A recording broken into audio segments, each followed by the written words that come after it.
A number of Mongol motorcycle gang members have pleaded guilty. They're accused of being part of a violent criminal organization and committing crimes including murder and drug trafficking. Prosecutor Jack Garden held up the shotgun David Martinez used to kill Pomona SWAT officer Sean Diamond.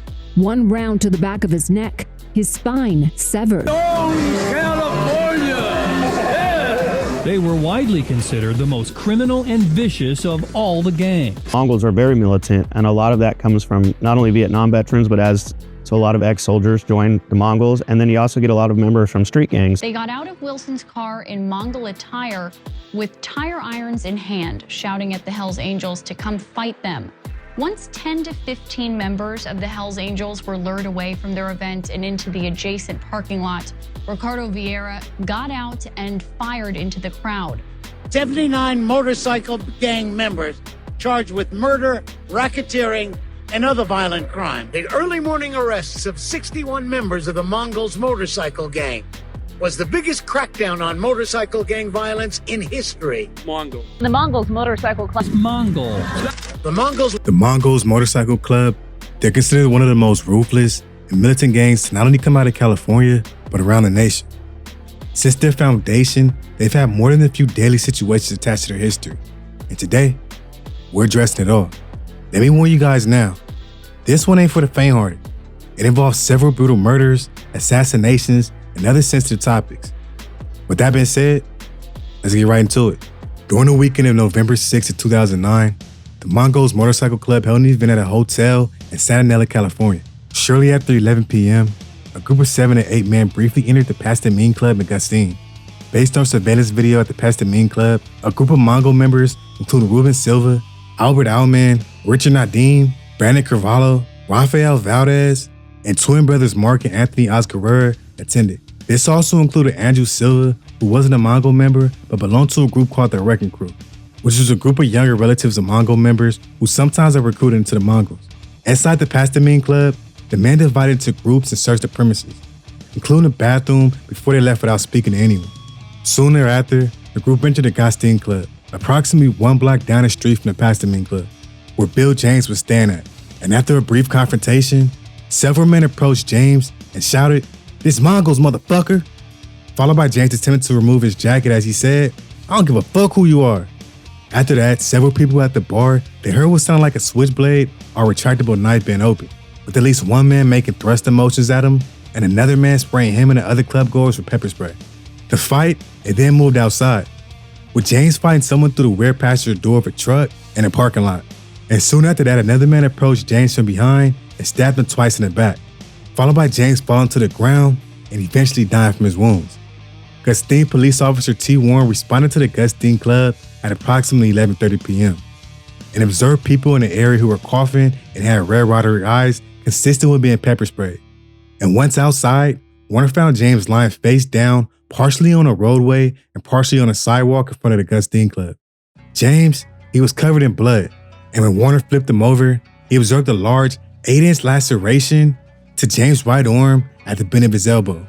He also observed a large stab wound at the middle lower portion of James' back on the right side. His autopsy, it showed he suffered 7 sharp force injuries, including a 3-inch long, 6-inch deep wound to the left side of his neck, which extended down the back through the skin and to the muscle, an 8-inch long, 9-inch deep wound to the right flank that enters the right chest, nearly cutting the liver in half, passing through the right diaphragm and right lung, and nictus superior vena cava, a large vessel around the heart, an 8-inch long, 4-inch deep wound to the left chest that passed through the lower left lobe of the lung, and a 2-inch long, 4-inch deep wound to the upper mid back that penetrated the left chest and lung and incised the sac around the heart. Homicide detectives collected several statements from witnesses and reviewed the surveillance of the club. Initially, the cops couldn't identify who committed the stabbing solely through surveillance outside because it was dark out. So they put together a photo lineup of the Mongol members captured inside the club and showed it to several witnesses who identified Mongol member Ruben as one of the men who stabbed James. On top of that, the detectives also found the 2 knives used to stab James with. In DNA tests, they found Ruben and Mark's DNA sample on them. So the investigators, they charged the Mongol members for the murder of James. During the trial, the gang expert opined that the men who visited the Pastamine Club, including Ruben, were a war party. and were searching the bar to identify rivals, including potential Hells Angels, saying every guy who left the hotel knew what type of trouble was looming. Further saying they obviously didn't see anything in there that sparked their interest as far as Hells Angels or disrespect, so they ended up leaving. Also explaining, this is very clear that they were on a hunt. They were on a mission. They entered this bar looking for issues, and apparently they didn't find anything in that bar, so they went to the next one. The Mongol members, they knew Northern California was dominated by Hells Angels, and there was no better way to make your mark than to assault or killing Hells Angels. In the end, Ruben Silva was convicted for the murder of Bill James, and a trial court sentenced him to 15 years to life. Here's the thing, during the investigation, officers couldn't conclude if James was a member of the Hells Angels, but being a heavier white male with a long beard, rugged appearance, and sporting pieces of red attire, which is one of the colors of the Hells Angels, the Mongol members, they might assume he was a member of this gang. As you're about to find out in this video, these two motorcycle clubs have been engaged in one of the most deadly wars in not only California, but the nation for over 4 decades. And there have been more than a few casualties on both sides. But before we can address all that, it's essential that we get more in depth about the Mongols. So they maintain a very high structure and a very militant structure. A lot of that's for safety and security, but it's also a presence so that, it makes it so that other clubs don't want to mess with you because they can tell that you're ready for it at any time. Danger rating of the Mongols. The Mongols have one of the most deadly reputations in America when it comes to motorcycle clubs and gangs. They've engaged in multiple deadly wars with several different factions and have committed a lot of heinous crimes throughout their history. That's why this gang is going to receive a danger rating of a 9.8 out of 10. You guys heard one story so far, but trust me, that's just one of many that this gang is responsible for. The Mongols are one of the most dangerous motorcycle clubs or MCs around, and they have numerous intense situations in their story, with a crazy one planned out that involved the prospect of the Mongols and several prominent members. There's 2 primary ways to become a member: prospecting in and probating in. Prospecting is the more traditional and respected method. It involves slowly earning trust by attending events and gaining full chapter approval. A prospect wears a black vest and a bottom rocker, identifying their state along with the prospect tab. During this phase, prospects handle tasks like running errands or carrying weapons, but their primary duty is providing security at Mongol events. After proving their loyalty, they receive the club center patch, a symbol of Genghis Khan on a motorcycle. And finally, the top rocker read Mongols. All this comes after unanimous approval. These steps, they're essential for the process of putting on potential Mongol members because they weed out future problems and help establish trust. I'm a prospect, and I don't want to say anything wrong or to offend anybody from the club because this is everything to me. This is my family. But I'll sacrifice anything right now to be a full patch member. Sometimes though, some prospects get far enough to become potential targets, bad apples, or even snitches, which was the case for a prospect in 1999. On the evening of November 25th of 1999, Deborah Luna went to Gina's bar in the City of Commerce with her friend Roseanne Aguilera, where they had a few drinks at that bar, then ended up going across the street to Nino's bar, where numerous members of Mongols were drinking. Adrian Gutierrez was one of the Mongols at the bar that evening, who ended up conversing with Luna. He told her his name was Panhead and displayed a tattoo on his left arm of the word pan and a Mongol head and a frying pan. After a few minutes of talking, Gutierrez asked Luna to purchase a raffle ticket to support children and the homeless. Luna paid $5 for the ticket, and Gutierrez wrote his name and an address on the back of the ticket before the 2 parted ways. Shortly thereafter, Luna returned to Gina's bar. Several Mongol members, including Gutierrez, also went across the street to that bar. Gutierrez, he appeared to be the leader because the other individuals wearing Mongols jackets followed him and listened to pretty much every word he said. This especially included Jeremy McDonald, who was a Mongols prospect that let Gutierrez have his buck knife at Gina's. After McDonald gave Gutierrez the knife, Gutierrez told McDonald to escort one of the Mongols officers to the bathroom and guard the door while the officers were in the bathroom. At around the same time, Luna was seated near the front door. That's when Daniel Herrera, Luna's husband and father of her 3 children, came to the door at Gina's bar, and once close enough, he angrily asked Luna why she had not answered her phone and why she was there with, quote, all these fucking Mongols. Hearing that conversation, Gutierrez and 4 to 5 of the Mongol members immediately ran towards the door and attacked Herrera. Luna pleaded with the Mongols member to stop, but they continued to beat Herrera with their fists and feet. Herrera ran, but the Mongols chased him down the street out of Luna's sight. Meanwhile, McDonald heard commotion while he was guarding the bathroom, and when he returned to the bar, it was empty. He then saw the group of Mongol members about half a block down the street. followed by the group walking away from a male on the ground. As the group walked back to the bar, the man got up and ran towards the sidewalk. When the Mongols got back to Gina's bar, Gutierrez was sweaty and perspiring. After that, he and the other Mongol members approached Luna and demanded a raffle ticket with Gutierrez's telephone number on it, as they threatened to take care of her if she didn't comply. So she returned the ticket and asked for the return of her $5. Gutierrez then gave Luna the money back, and the Mongols quickly left the scene. She then drives home, but when she found Herrera was not there, she returned to the scene. The police were called at approximately 12:25 a.m. Sheriff Deputy Scott Hennessy arrived and found a trail of blood that went from Washington Boulevard around a corner onto O'Neill Street and stopped at Herrera's body. Luna arrived shortly thereafter, and Hennessy spoke to Luna and informed her that her husband had been killed. Her and Aguilera were then taken to a police station, and they selected Gutierrez's photo in a photographic lineup and indicated that he was one of the individuals in the bar on the night of the incident. A deputy medical examiner testified that Herrera died as a result of a stab wound to the torso with contributed conditions of blunt force trauma. The stab wound was consistent with a buck knife, which is sharp only on one side. They also obtained crucial information from other sources. William Queen, a special agent for the Bureau of Alcohol, Tobacco, and Firearms, infiltrated the San Fernando chapter of the Mongols as an undercover operation that lasted from 1998 into May of 2000. Queen became the treasurer of the chapter and in his capacity received a copy of the Mongols' constitution. Queen testified the goal of the Mongols was to be the top dog outlaw motorcycle club in the country, the baddest club on bikes. Outlaw motorcycle gangs such as Hell's Angels and the Mongols refer to themselves as the one percenters. This term is meant to separate these outlaw motorcycle gangs who consider themselves to be above the law from law-abiding motorcycle organizations, saying that the Mongols committed crimes to establish a reputation, including narcotics trafficking, gun violations, extortion, assaults, witness intimidation, theft, murder, and other crimes as well. Mentioning that the day after Herrera's death, the Mongols issued a Code 55, which meant members were not to wear their Mongols jackets when riding on their motorcycles. The purpose of the Code 55 was to protect one of the members of the Mongols from arrest. That same day, McDonald, who was a prospect of the San Fernando Valley of the Mongols, told Queen that Gutierrez asked him for his knife right before the altercation at the bar. Queen saw Gutierrez approximately 2 weeks after Herrera's death and noticed that his appearance had changed significantly and that Gutierrez no longer had any facial hair. And about a month and a half after that, Gutierrez had a new skull and crossbones patch on his Mongols jacket. The Mongols' constitution indicated that a skull and crossbone patch would be rewarded to members who provided outstanding service to the club. However, Queen learned that the skull and crossbones patch was given to an individual who killed for the club. During a search of Gutierrez's home, his motorcycle was found to have a skull and a crossbones on the taillight.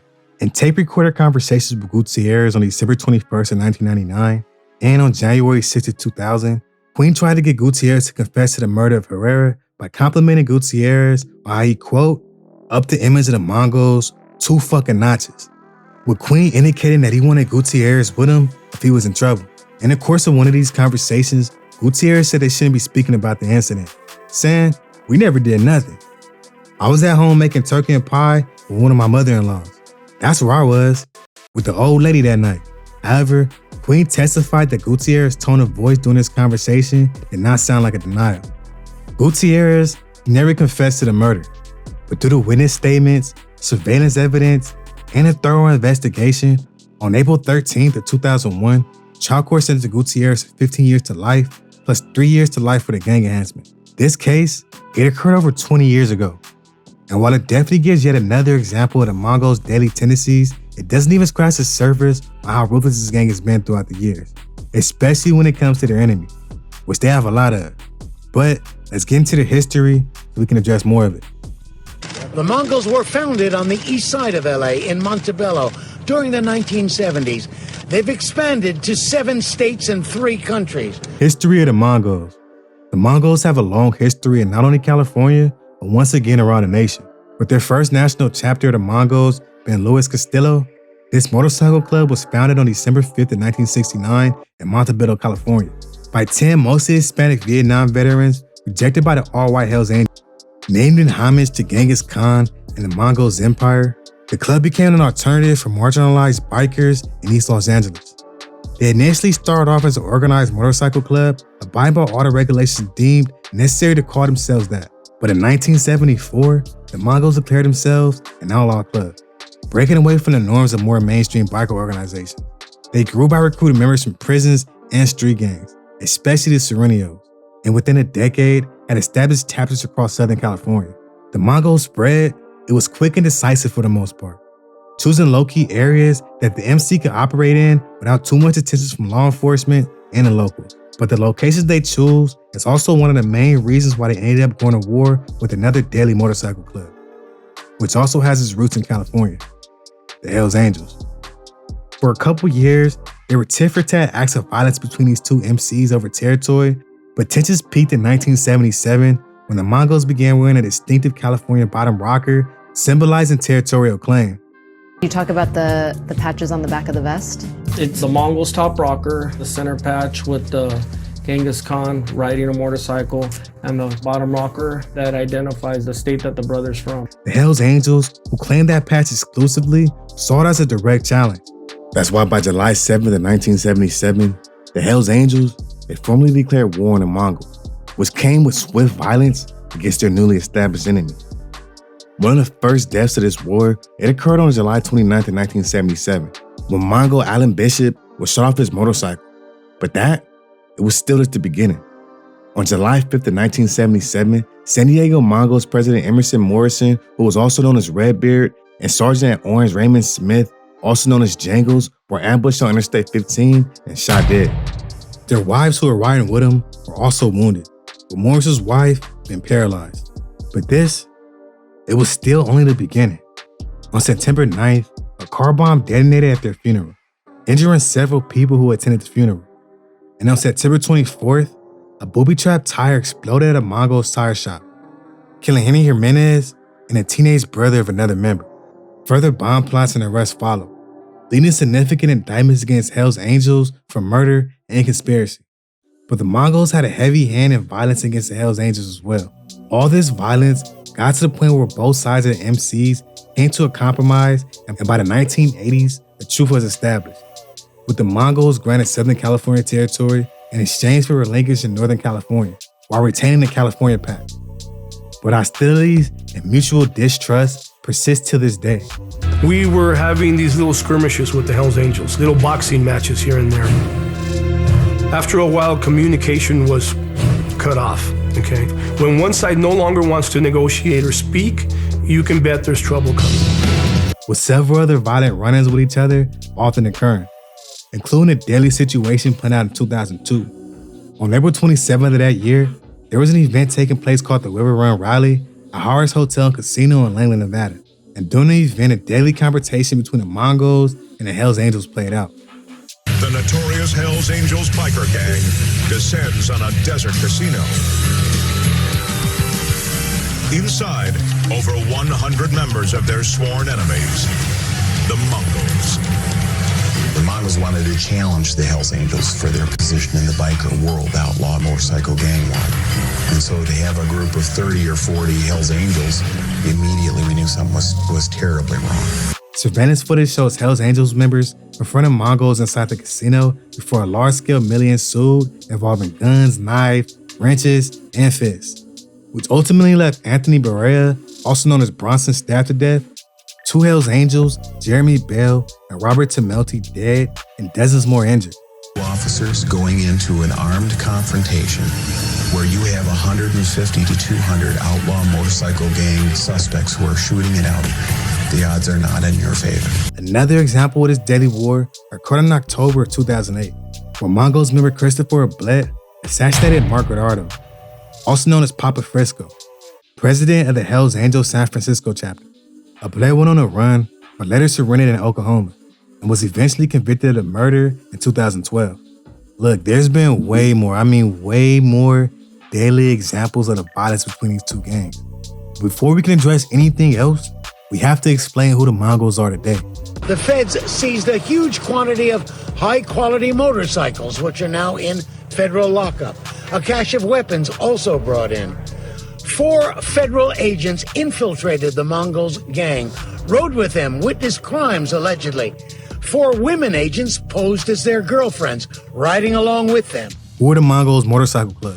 The Mongols, while outlaws, have always operated with a structure and hierarchy within the MC, with rules and regulations coming from the top, expanding all the way to the bottom. They're headed by a national president based at the mother chapter in Commerce, California. On top of that, each of his members are vetted over months or years, progressing from associate to prospect to full pass status. This structure is one of the main reasons why they're still going strong today and continue to thrive. The club has grown from around 200 members and 21 chapters in 2000 to over 4,000, to gaining an international presence across Northern America, Europe, and Asia by 2019. With that being said, the Mongols have several chapters, but each of them must strictly abide by the codes of conduct and the operations set upon by the mother chapter. This MC, they have well-established rules and regulations known as simple protocol, which guides members' behavior, emphasizing constant vigilance, unity, and refusal to cooperate with law enforcement. Members are reminded that everything they do reflects on the club, knowing that failure to follow their structure can lead to issues for that individual, especially when it comes to retaliating when disrespected. This can result in punishment or expulsion, and even worse sometimes, death. That's because while some of its members are working class individuals, others operate as high-ranking criminals engaging in a lot of illegal activity. Law enforcement and prosecutors allege that a good amount of its individuals are involved in a wide range of criminal activities, including but not limited to drug trafficking, arms dealing, motorcycle theft, credit card fraud, racketeering, human trafficking, murder, and several setups and assassinations. Through these activities, they've gained a massive amount of finances, weapons, power, and a lot of enemies as well, including other motorcycle clubs like the Iron Order Motorcycle Club. For example, at the National Western Complex in Denver, on January 30th of 2016, the Mongols and the Iron Order members clashed violently, with the brawl turning into a deadly shootout. Victor Mendoza, a Mongol, was killed, 7 were injured, and at least 1 Iron member was critically wounded. They've also gone at it with several street gangs, especially gangs attached to the Mexican mafia. A main case of this played out in 2004, when conflict erupted with the Mexican mafia over drug operations. Mongols, they were accused of refusing to pay extortion fees, leading to a street war with fatalities on both sides. For example, on April 26, 2004, at approximately 3:30 p.m., Gustavo Terbo was watching TV at his place of employment, the Body Illusions Tattoo Parlor in Whittier, California. The owner of the parlor, Mike Esperanza, was giving a tattoo to a customer named Jonathan Jordan. Also present were 3 other employees, Andrew Bobadilla, Brian Prospect, and Spider. Gustavo didn't know Spider's real name and knew Esperanza only as Magic. Spider and Prospect were in the back of the shop, and while the group was working, 3 men armed with guns wearing full motorcycle gear and one with a helmet entered the parlor, and without any words, the group started letting off multiple shots. Gustavo heard 2 shots, and one grazed his chin and neck. Jordan was facing the wall and didn't see anyone enter the parlor, but when he heard the gunshots, he ducked and called 911 from his cell phone. Hearing the shots, Spider dove behind a divider wall. Then Gustavo, Spider, and Bobadilla ran out of the back door, and when the shot stopped, Bobadilla went back into the parlor and saw Spurzer was unconscious with a wound to his forehead. Los Angeles County Sheriff Detective Shannon Lurin responded to the scene and found 5.22 caliber expanded cartridge casings. The only blood in the shop was behind a chair where Spurzer was sitting. He died later that day as a result of his gunshot wound to the head. No suspects were identified for almost a year, but in February of 2005, Manuel Luis Jaramillo's father told a sheriff's deputy that Manuel had information about the tattoo parlor shooting. That same day, Sergeant Sean McCarthy interviewed Manuel, who admitted that he participated in the tattoo parlor shooting along with Ernie Howard and Benny Acosta, 2 fellow gang members. Manuel said that Acosta gave him a helmet and a backpack with 3 guns and a motorcycle, and told him to go to a tattoo parlor to shoot someone, saying they selected the tattoo parlor because it was a location the Mongols gang were known to frequent. Also mentioned that Acosta and Howard threatened to smoke him if he refused. He said Acosta fired the shots because Manuel was frightened, but after the shooting, Acosta gave Manuel a backpack containing the guns and left on a motorcycle. Daniel Evanella, a peace officer for the California Department of Corrections and Rehabilitation, told the jury that he monitored the activities of gang members in prison and on the street. He was an expert on the inner workings of the Mexican mafia. He testified that at the time of the shooting, there was an ongoing war between the Mexican mafia and the Mongols, and that there was an order for the Mexican mafia to start taking out Mongol members. mentioned that on the day of the shooting, there were Mongols working at the tattoo parlor. In his opinion, the shooting was committed in the direction of the Mexican mafia to send a message to the Mongols. In addition, Los Angeles County Sheriff's Detective Kevin Lloyd also testified as a gang expert. He had known Manuel since 1999 and recognized the tattoos on his arms as gang tattoos. Said that Manuel was an active member of the Rivera 13, and his moniker was Mono, saying he was a fast-rising member of this gang. According to the detective, the Rivera gang was loyal to the Mexican mafia and gangs that fell under this umbrella, and gang members in general would have volunteered to kill someone on behalf of the Mexican mafia. When presented with a hypothetical example about a conflict between the Mongols and the Mexican mafia, Detective Lloyd opined that if a gunman fired shots in broad daylight in a tattoo parlor where 3 Mongols worked, it would increase the shooter's gang status. In the end, after turning himself in and giving statements on what happened during the shooting, Manuel was sentenced to 40 years to life in prison. Then reading about this story, it looks like the case was cold up until Manuel's dad snitched on him, and he ended up snitching on himself and the others, and ended up receiving twice the time compared to the other cases told in this video so far. Life is a fucking bitch. Anyways, this situation was just one of many deadly situations between the Mexican mafia and the Mongols MC. Ultimately, the clubs brokered a behind closed door agreement and cooperation resumed in drug trafficking operations between the two. But a more recent rivalry came with a deadly conflict with the Vagos Motorcycle Club between 2021 up until this year. This prolonged feud between the Mongols and the Vagos Club escalated in December 2021 at a memorial in Riverside, when a shot was fired at a bar confrontation, and multiple violent incidents followed, including a brawl at a Harley-Davidson shop in Marina Del Rey, and a shooting at a Mongols affiliated silent party in May 2021, where a Vagos member opened fire, killing a bystander and injuring another, with plans for a peace meeting reportedly collapsing due to these situations. The most recent incident occurred on March 4th of this year at the Firewater Bar in Ontario. Members of the Mongols motorcycle club confronting another person of a different motorcycle club, saying they shot the rival gang member after an argument inside the Firewater Bar. Now, they say that the two of them walked into the bar, noticed the rival member of the other club, and started talking to him about how they needed to respect him. And say they attacked the man. They say that the man tried to escape, and when he tried to leave the bar, that's when they accused the gang members of shooting him. Now, the man died after he bled out in the parking lot there. The two suspects took off. One of them led the police departments on a 9-hour chase, as you mentioned. Mongols member Julian Polito and Clifford Lavoie confronted and assaulted the Vagos member. Polito shot him multiple times in the back as he fled, killing him instantly. He was later arrested after a high-speed chase, and Lavoie was indicted for assisting in the violence. These are just a few of the many situations the Mongols have been a part of. There's been many more cases that I couldn't even mention in this story due to the brutality of this violence. The Mongols are by far one of the most deadly, one of the most hated, and one of the most respected clubs in America and beyond. The investigation, dubbed Operation Black Rain, was 3 years in the making and relied on the work of undercover agents from the Bureau of Alcohol, Tobacco, and Firearms. We believe it puts a stake in the heart of the Mongols. On Tuesday, a judge granted a request by federal prosecutors to seal all plea agreements. That's for fear the defendants could face retaliation by other Mongol members or other gangs. Current state of the Mongols. Over half a century old, the Mongols Motorcycle Club, they've evolved from a small Hispanic alternative into one of the most notorious 1% outlaw motorcycle gangs. Their defining features include a foundational war with the Hells Angels over territory and symbolism in the 1970s, several high-profile violent clashes, including the lethal Riverrun riot, and the murder of Hells Angel president in 2008. Modern feuds with rivals like the Iron Order, Mexican mafia-aligned gangs, and an ongoing hostility between the Vagos, including a recent homicide in 2025. Their story is one woven in violence, contested territory, and enduring rivalry, all underscored by a strong identity rooted in defiance, loyalty, and survival. That's it for the Mongols though.